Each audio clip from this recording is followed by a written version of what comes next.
Okay. I was briefly thrown out too. I think we should continue. Um, while ordinarily, while ordinarily, the practice is that we should have minimum of 20 people for a course like this, 20, 30 people. However, we, in appreciation of those of us who have taken time and in spite of network issues, we've taken time to still be part of this afternoon session. I think we need to go, we need to continue, we need to continue. I want to appreciate all of us, Elijah Simbiat, Elijah Khadija Ajayi, Mr. Bola Diamo, Elijah Remila Wow has come and I think she's having network issue. And some other people, like four other people, have signed in before, and I think they are still struggling with a network issue. So I will continue. Those other people might have to meet us uh, along. So we were going to be. Can you hear me, Madam Khadija and Mr. Diamo? Please. Yes, well, I'm with you. Oh, great. Mr. Adiamo.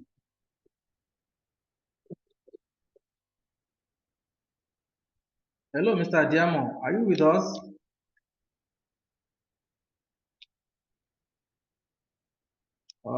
It appears Mr. Adiamo only logs in. Well, let's just continue. So I was saying that we appreciate our persistence and we need to continue in spite of the fact that we are not many. We need to recognize the fact that those of us that are here, what we went through and what price we paid to be here. I'm talking about our data, our time, setting other things aside to be here. So we're looking at this afternoon stages of conflict, types of conflict, and manifestations of conflict.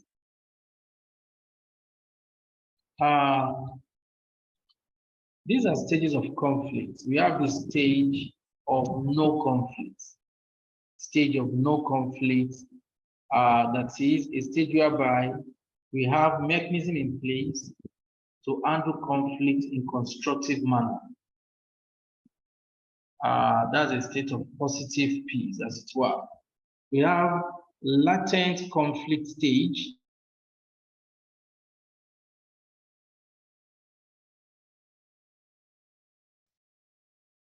Okay. So, sorry, I was thrown out again by internet. We have latent conflict stage, which is the stage where conflict is starting, is already there. We have emergence, we have escalation, stalemate, and so on. We're going to look at this, first of all, at the pictorial representation of stages of conflict before we go into the narrative of each stage. Now, if we look at can we see my screen, please? Can we see my screen?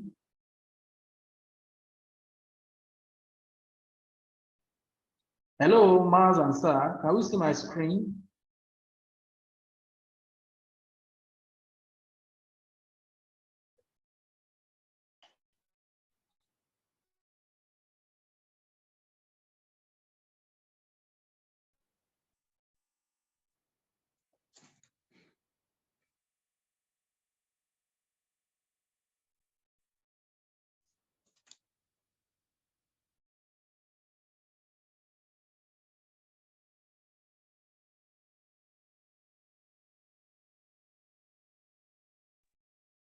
Hello, can we hear me? I was saying that I don't know whether it's the election that is affecting our connectivity, because this is very, very, very unusual. I don't think I've experienced network this bad since 2020 when I started virtual trainings like this. Yes, I've never experienced it. So, if you look at the image before us, can we all see the screen?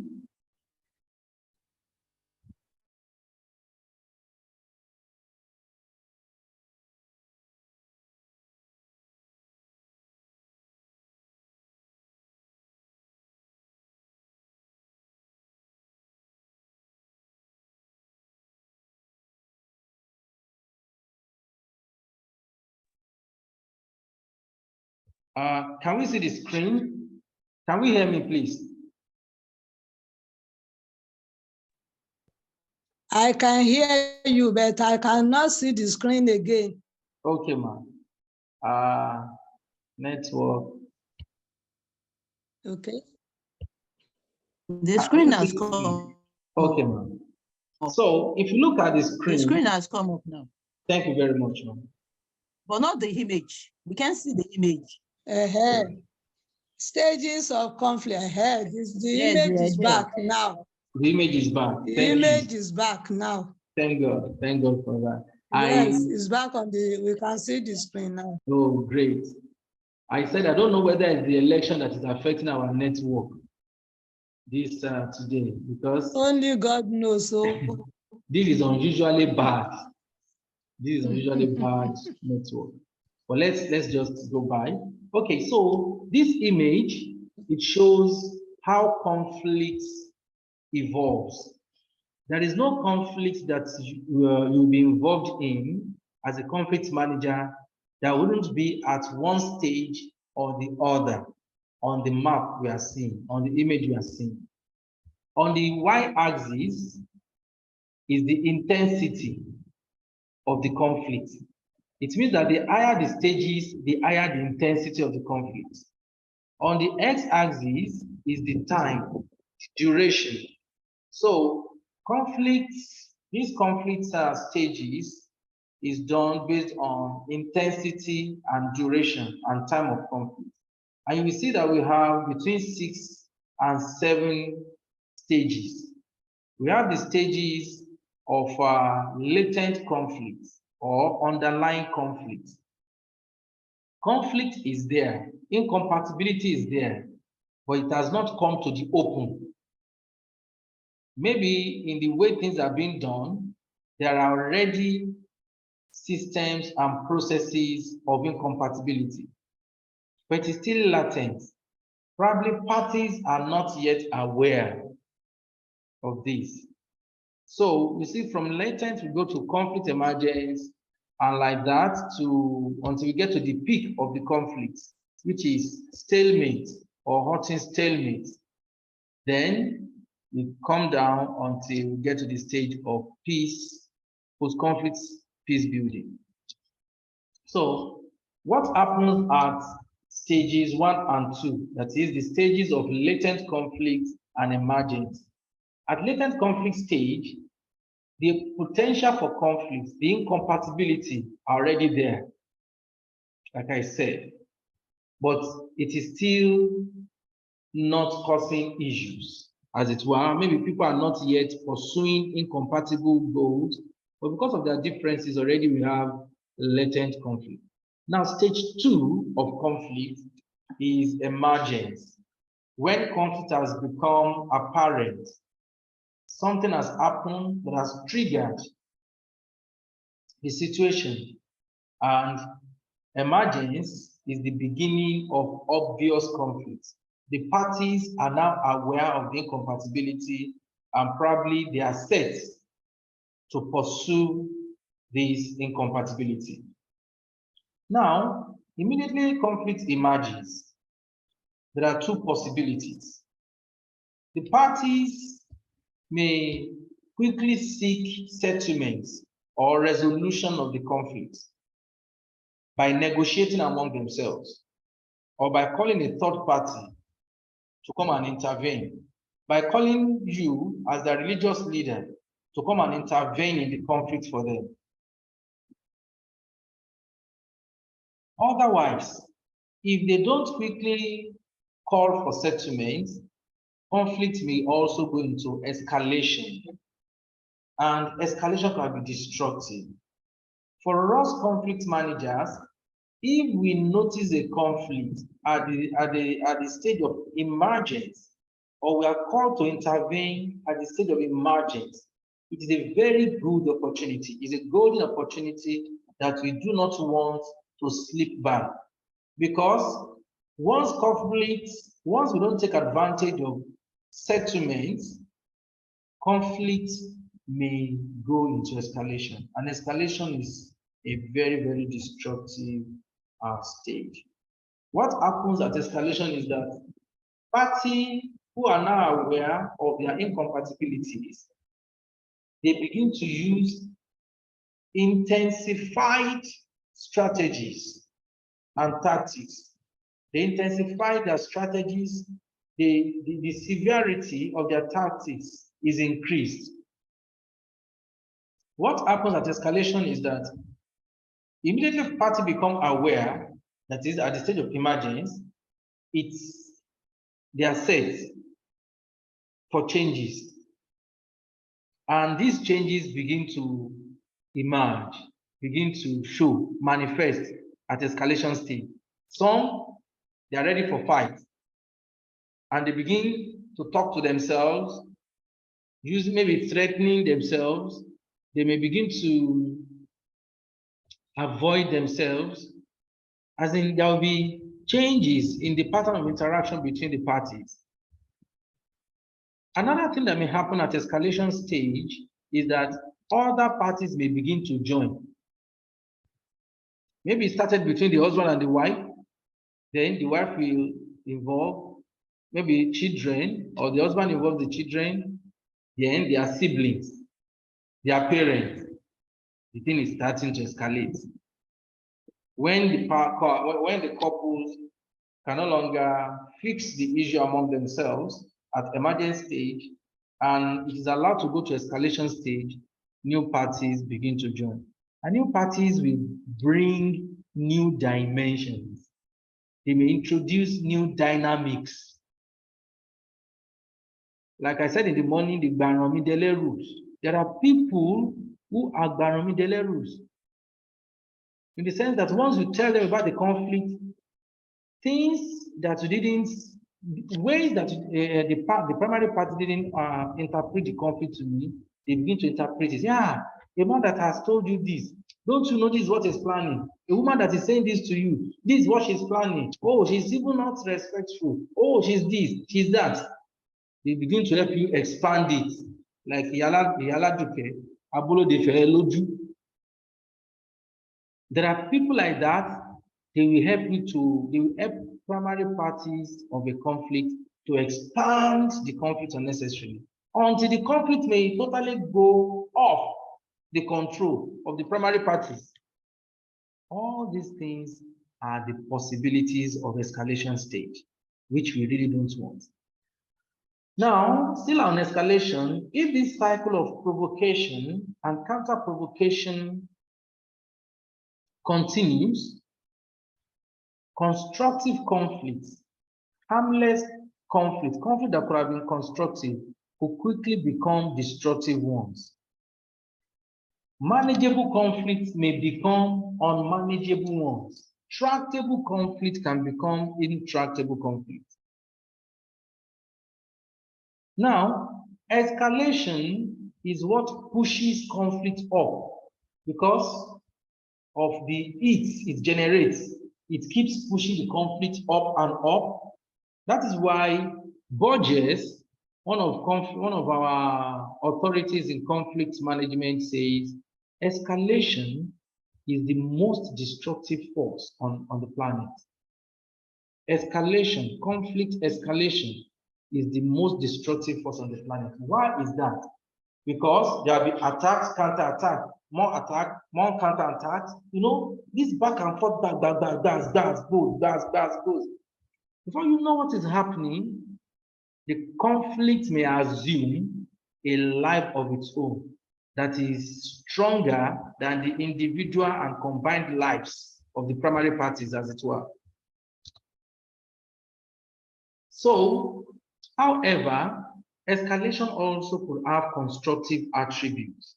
We will get to that shortly, how we can constructively escalate a matter in order to push it to settlement. Therefore, it is at the point of escalation or before escalation that conflict can turn destructive or can be made constructive.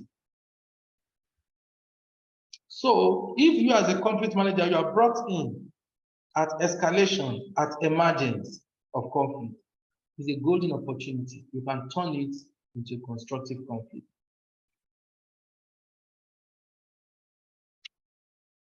When conflict escalates, more people tend to become involved. Yes, parties grow, the issues in the conflict becomes bigger, parties also threat gets stronger, and people use more they impose harsher negative sanctions.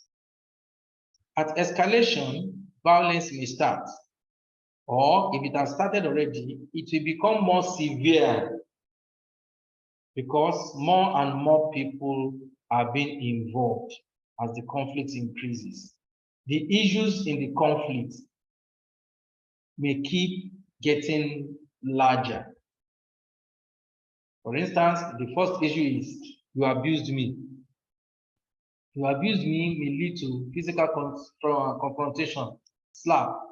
Slap may lead to hitting with omorogu, and so on and so forth, and it may eventually lead to bodily harm, permanent bodily harm that will lead to bitterness and seeking of revenge. You see, everything started from where? Abuse. Escalation makes things to grow. There are 5 things that happen for conflicts to escalate. 1, in escalation, parties move from light tactics to heavy tactics. Light tactics at the beginning include persuasive arguments, promises, and efforts to please the other side. Heavy tactics, threats, power plays, and sometimes violence. 2, at escalation, conflict will grow in size. I've said that the number of issues in contention expands. Parties devote more resources to the struggle. I will show him, I will show her, I will let her know who I am. Issues will move from specific to general, and relationship between the parties will begin to deteriorate. Parties will develop grandiose positions and often perceive the other side as evil. At escalation stage, when a party sleeps, especially those of us who are Africans, when we sleep and masquerade is pursuing us, quickly we say, is that other fellow that is causing it? Oh, our tire was deflated. We'll be seeing every form of evil to the other party. Number 4, parties grow from one to many as more people and groups are drawn into the conflict. And finally, number 5, goals of the parties change. It changes from doing well to winning. Initially, they just want to be sure to show that I'm not cheated. I don't want anybody to cheat me. But it will go beyond, I don't want people to cheat me. So we don't even mind hurting the other fellow, cheating the other fellow, depriving him of his right. Say, hey, you are denying me of this, I will show you. I will also do this. When we see all these signs, or some of these signs, what it shows is that this conflict is escalating, and we had better quickly address it. Ibadan people will say, I mean, Ibadan people, I live so many years in Ibadan. I can even claim Ibadan as my place. I was born there. So there's this popular thing when people are fighting, they say, Ejire mo wona. You see, thank God, all of us here, we are from our names, we are Yoruba speakers, I mean, we are Yoruba, so we can understand that. When people begin to say Ejire mo wona in a conflict between two people, what it means is that they are, especially if they are men, they have stopped abusing themselves.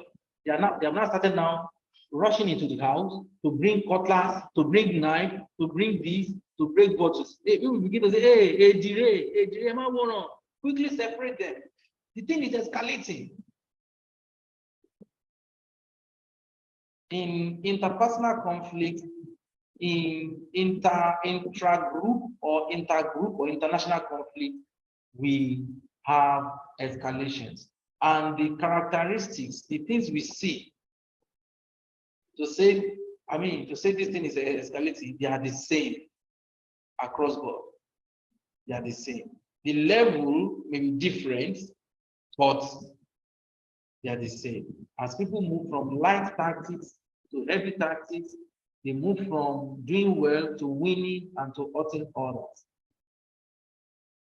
In escalation, the use of force and threats, if regarded as too extreme, can ultimately backfire and provoke retaliation because people threaten. But if a powerful side is threatened and it feels that this threat is too much, it can retaliate with heavy action. When that happens, conflicts have the potential to spiral out of control and have terribly damaging effects. I've been involved in conflicts that at some point I noticed that communication could be the way communication was going then could be a major disadvantage. It was formal legal communication. And at some point, when my lawyer was going to write a letter, I have to tell him that if we use these wordings, the other party may see it as too, it may provoke something like Boko Haramism. That's how I put it. Say, this man may turn into Boko Haram. Let's still let him know that it's not being threatened. We are giving him opportunity for us to talk.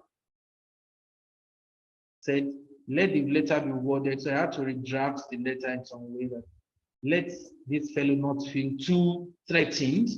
Don't let him feel threatened. What we want ultimately is an opportunity for us to come and sit and talk. And by the time we are saying we are copying this authority, copying this authority, copying that authority, they said the fellow may feel so overwhelmed and threatened that he may now become a Boko Haram. He will now be fighting asymmetric war with us.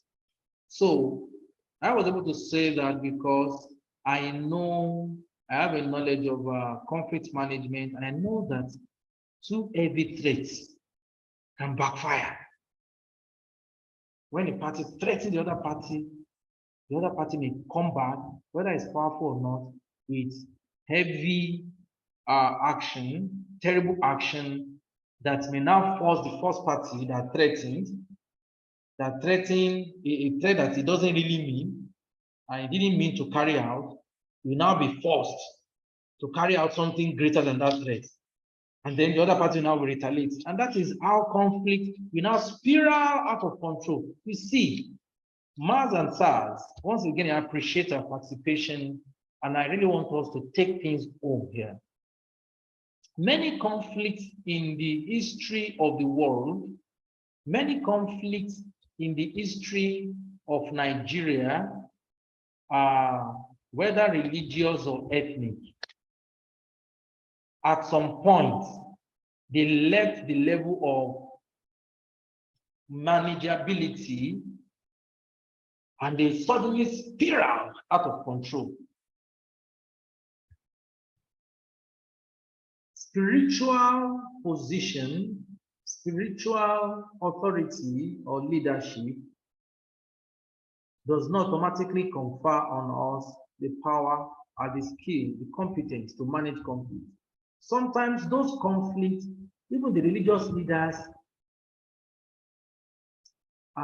more or less were pushed into it by their followers.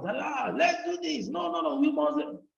Or God will just, okay, if that's what you want, before everything will now become yam paper, scatter. So as conflict managers, we have the advantage of coming in when escalation has not started or has just started. We quickly want to keep it, from spiraling out of control. Destructively waged conflicts typically involve great losses for one or more of the contending parties and may persist for a long time. There is a theory that we in peace studies call enemy system theory. One of the components of that theory is what we call ethnic victimization. Another one is egoism of victimization. You see, when conflict has reached the stage of ethnic victimization, that is a stage when an ethnic group feels that its security is threatened.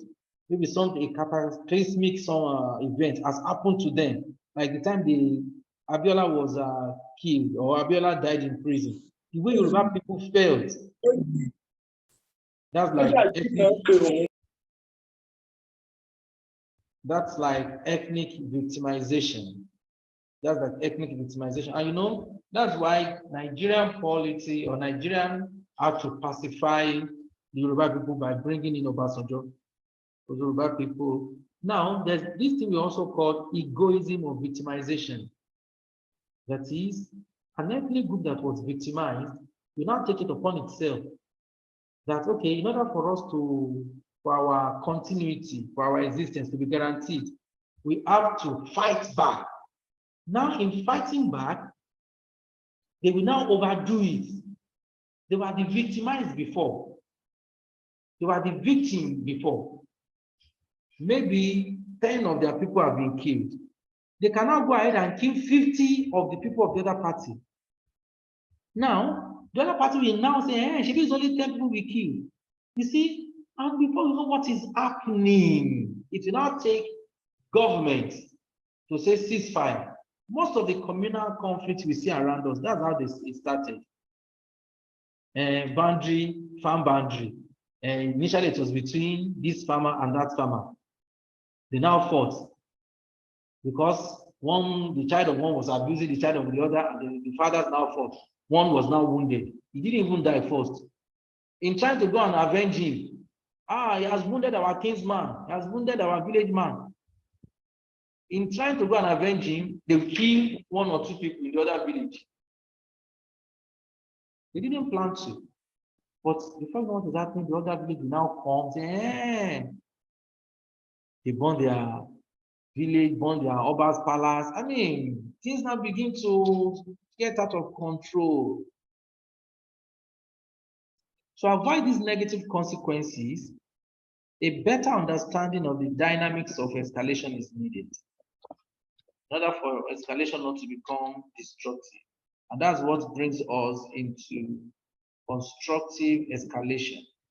Constructive escalation. Okay, before I go into constructive escalation, I would like us to really appreciate the destructiveness of escalation, such that if some of us, if conflict is brought to us as religious leaders, and we know that as religious leaders, we are also automatically community leaders. We are automatically community leaders because when we researchers, academics, when we go into community, I want to know about the community, and we say you are looking for community leaders. We, by default, we list religious leaders as part of community leaders. Why? Because a large part of the community people, they recognize you as their leader. And your own leadership as religious leaders even go beyond temporary or temporal. It includes spiritual. So sometimes people have more allegiance to religious leaders.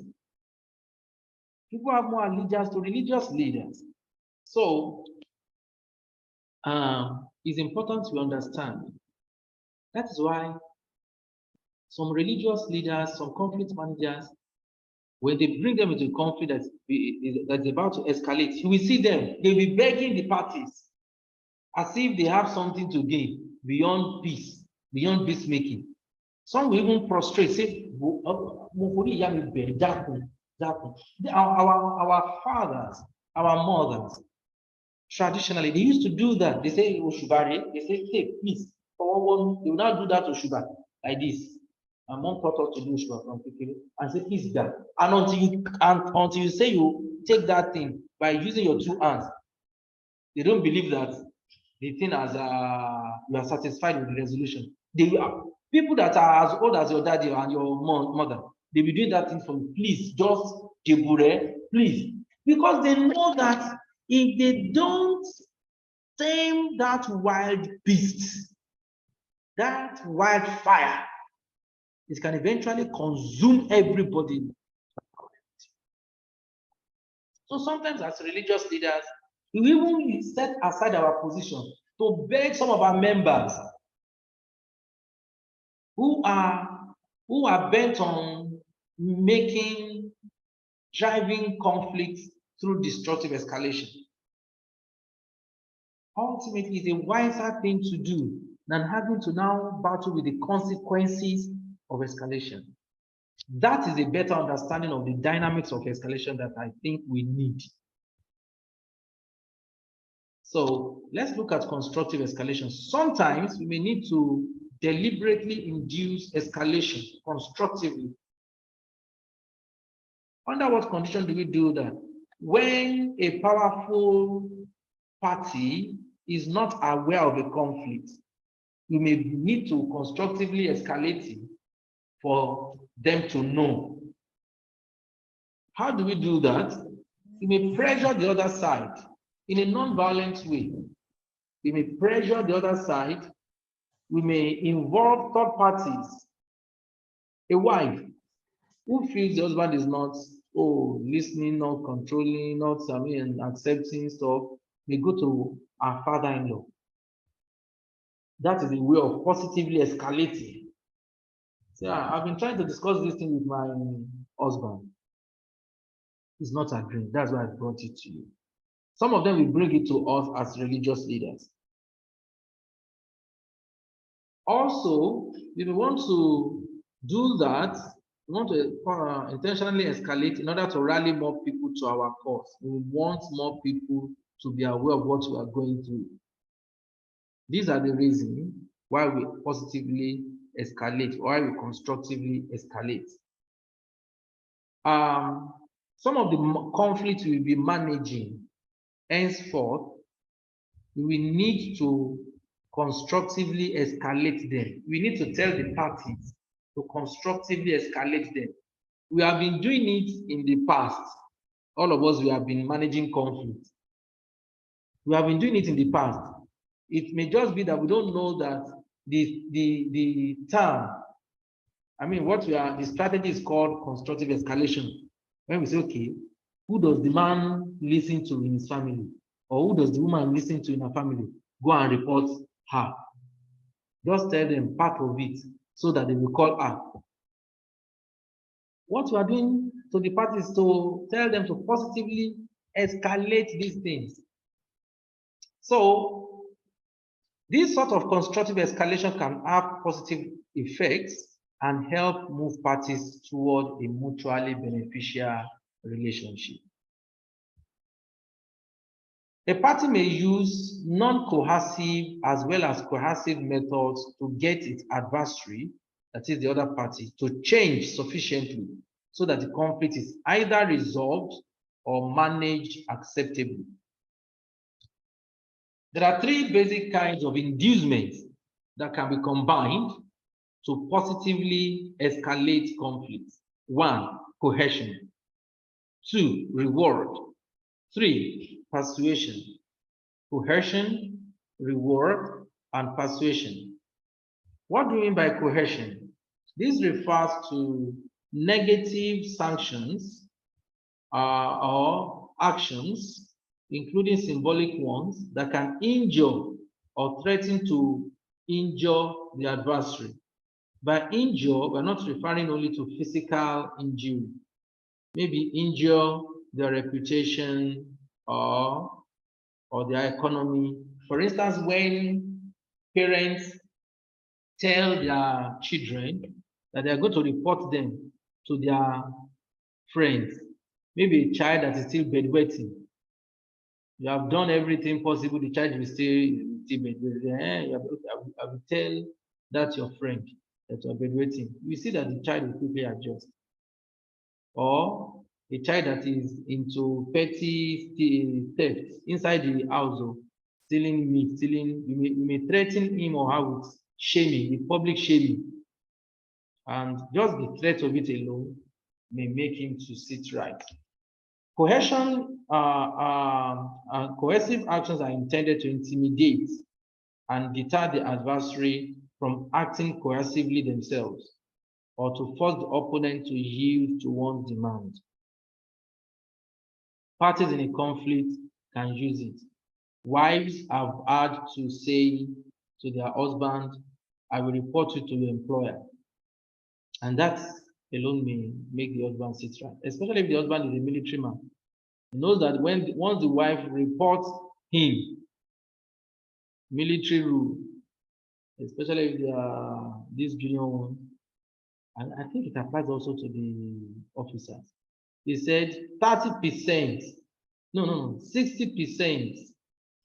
Okay, this is what they say they do. Especially if the report is more about abandonment or not taking care of the family. He said the superior will divide the man's salary into 3, give the man 1, and give the remaining percent to the wife and the children. So many men wouldn't want that. So that can make the husband to quickly adjust. The husband also has a way of doing that will make the wife also to adjust. Coercion ceases when the opponent complies with these demands. Rewards, these are positive sanctions. They are more effective than punishments. Studies have proven that in interpersonal context, rewards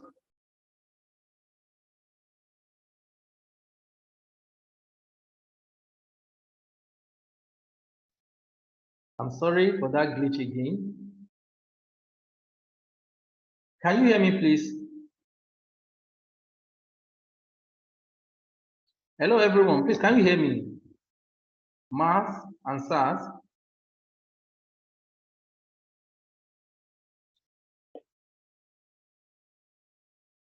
Hello, can you hear me, please?